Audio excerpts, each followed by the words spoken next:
Bonjour à tous, j'espère que vous allez bien. Je suis Suzy Tandja, ingénieure qualité et formatrice chez Passitude. Alors aujourd'hui, on va parler de la prise de décision fondée sur des preuves. Pour ceux qui se connectent pour la première fois sur cette chaîne YouTube, sachez que cette vidéo s'inscrit dans une série de vidéos qui porte sur comprendre les 7 principes du management de la qualité. Donc nous avons déjà réalisé 2 vidéos, une qui porte sur l'orientation client, l'autre qui porte sur le leadership. Donc aujourd'hui, on va parler de la prise de décision fondée sur des preuves. Il faut savoir qu'il existe une diversité de situations au sein des organisations qui peuvent amener à la prise de décision. Malheureusement, le processus de prise de décision est souvent banalisé, négligé et pourtant il est déterminant. Je dis qu'il est déterminant parce qu'en fait, il peut fortement impacter les performances et même la pérennité de vos organisations. Donc, vous vous demandez probablement, mais comment décliner concrètement ce principe?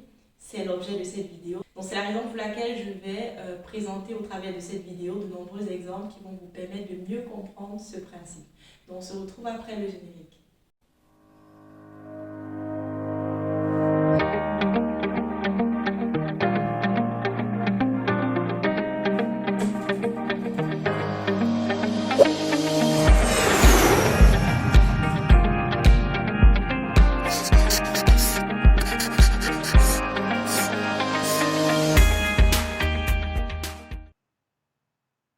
Alors, la prise de décision fondée sur des preuves consiste à réaliser un choix en s'appuyant sur des données factuelles.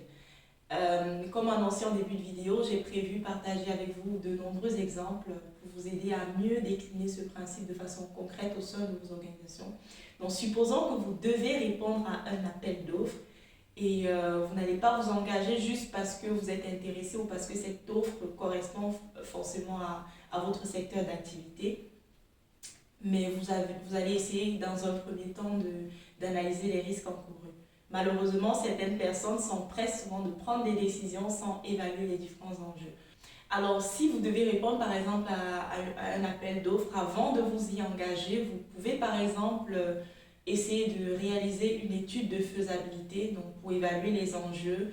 Vous pouvez par exemple concrètement réaliser une analyse de risque ou une analyse de rentabilité pour savoir si oui ou non vous pouvez vous lancer. Les résultats de ces analyses approfondies serviront de données d'entrée qui faciliteront ou favoriseront la prise de décision.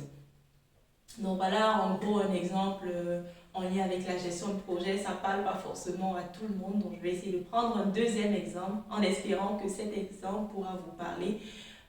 Si l'exemple précédent était un peu difficile à comprendre. Alors imaginez que vous devez recruter un collaborateur sur un projet, sur une affaire que vous avez gagnée et vous avez réalisé des entretiens et vous vous retrouvez avec 2 profils qui se sont démarqués par leurs compétences et tout, et vous avez du mal à choisir, à vous décider.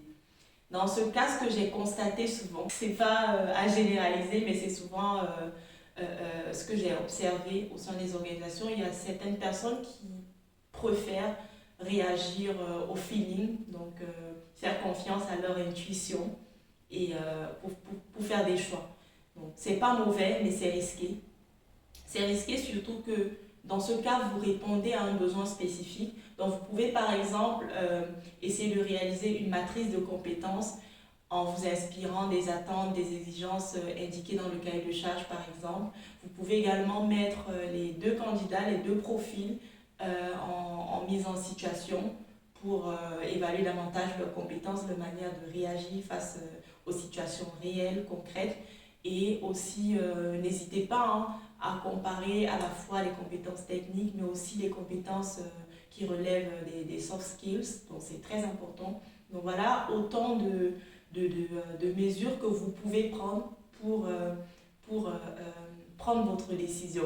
Le but, c'est quoi? C'est vraiment de définir, par exemple, des critères. Donc, le but, c'est de définir des critères sur lesquels reposera votre choix.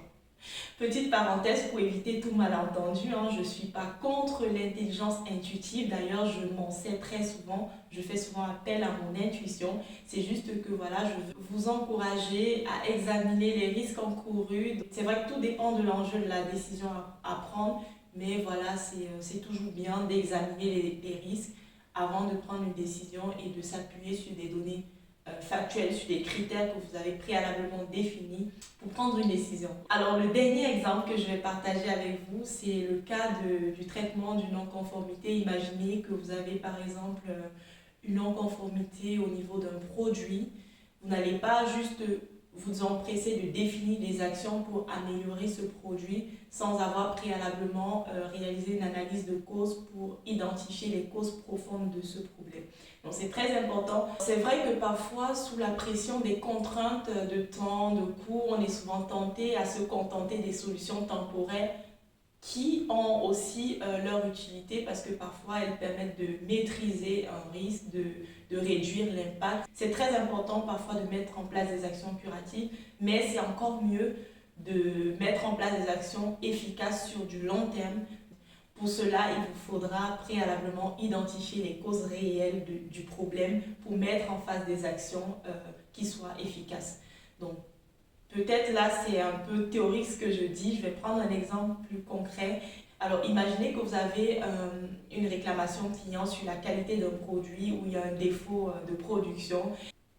Donc, suite à cette réclamation, forcément, vous allez essayer de réagir. Vous allez mettre des actions pour améliorer la qualité du produit. Malheureusement, vous ne menez pas une analyse de cause et vous décidez de changer tous les appareils de votre usine. Alors vous décidez de changer les machines parce que vous dites voilà, elles sont assez vieilles, voilà, peut-être le problème viendrait de là. Et vous changez les machines. Malheureusement, le problème réapparaît et vous avez toujours une réclamation client. Mais à ce moment-là, vous dites, bon, peut-être il est temps de réaliser l'analyse de cause et vous réalisez une analyse de cause qui révèle que le problème est dû à une erreur humaine dans les opérateurs qui sont au niveau de la chaîne de production.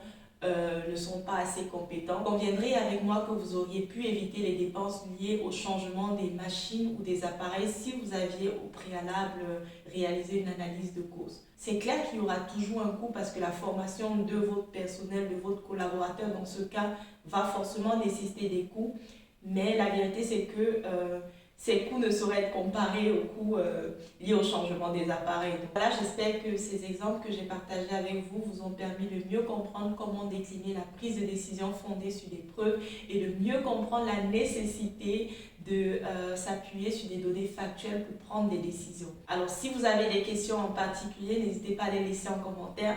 Si vous avez des thématiques en particulier sur lesquelles vous souhaitez que je développe, n'hésitez pas également à me le faire savoir en commentaire ou à me contacter directement.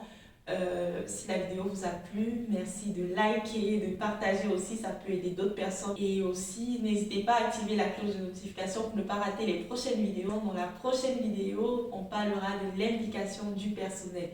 C'est mon préféré. Pourquoi? Parce que les collaborateurs sont au cœur des organisations. Ce sont les véritables acteurs d'une organisation. Sans eux, l'organisation n'existe pas. Donc voilà, je ne vais pas spoiler, je ne vais pas donner tous les détails de la prochaine vidéo. Si vous êtes intéressé par cette thématique, je vous invite simplement à rester scotché sur notre chaîne YouTube pour ne pas la rater. Et je vous dis merci et à bientôt pour une prochaine vidéo.